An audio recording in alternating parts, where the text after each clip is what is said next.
Hello, मैं प्रेमनंदन बोल रहा हूँ। न्यू लॉ जो कि तीन लॉ हैं, भारतीय न्याय संहिता, भारतीय नागरिक सुरक्षा संहिता और भारतीय साक्ष्य अधिनियम, जो कि 2023 का है और वो 1 जुलाई 2024 से इन्फोर्स्ड है।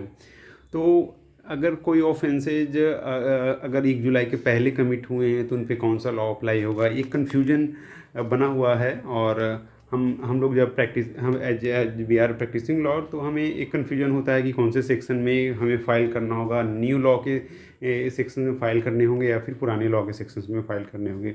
तो हम एक एग्जांपल के ज़रिए समझने की कोशिश करते हैं। सपोज़ कीजिए, अगर एक मर्डर कमिट हुआ है 30 जून 2024 को और उसकी रिपोर्टिंग FIR 9 जुलाई को किया गया है, तो हम इसमें समझने की कोशिश करेंगे कौन से लॉ अप्लाई होंगे। तो बेयर लैंग्वेज को अगर हम देखते हैं, भारतीय न्याय सुरक्षा संहिता 2023 को देखते हैं, एक चीज़ हमें ध्यान रखना होगा कि तीनों लॉ 1 जुलाई 2024 को इन्फोर्स किए गए हैं।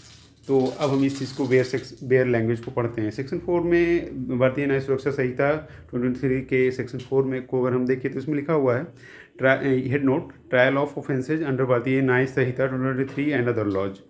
तो सब सेक्शन 1 डील करता है भारतीय न्याय संहिता के ऑफेंसेस के बारे में। ऑल ऑफेंसेज अंडर द भारतीय न्याय संहिता 2023 shall be investigated, inquired into, tried and otherwise dealt with according to the provision hereinafter contained.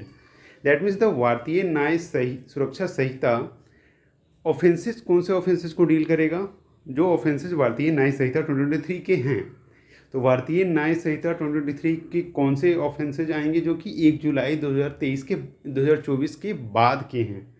तो अगर कोई ऑफेंस कमिट हुआ है 30 जून को, भले ही उसकी रिपोर्टिंग जुलाई में हुई है, वो प्रोसीजर क्रिमिनल प्रोसीजर कोड 1973 का ही होगा, according to my understanding of the interpretation. Further अगर हम देखें भारतीय न्याय संहिता 2023 के सेक्शन 358 के सबसेक्शन 2 और क्लॉज ई को देखें, तो उसमें एक चीज़ बात लिखी गई है कि एनी प्रोसीडिंग, इन्वेस्टिगेशन और remedy in respect of any such penalty और punishment as aforesaid and any such proceeding or remedy may be instituted, continued or enforced, and any such penalty may be imposed as if that code had not been repealed. ये repeal and saving का एक section है 358 भारतीय न्याय संहिता। इसमें कहा गया है कि अगर कोई प्रोसीडिंग चल रही है, इन्वेस्टिगेशन चल रहा है, तो जो कोड होगा वो अप्लाई होगा, वो जो previous code Indian penal code है जो अप्लाई होगा, वो उसे रिपील नहीं माना जाएगा। तो इस तरह से हम इस चीज़ को अंडरस्टैंड कर सकते हैं।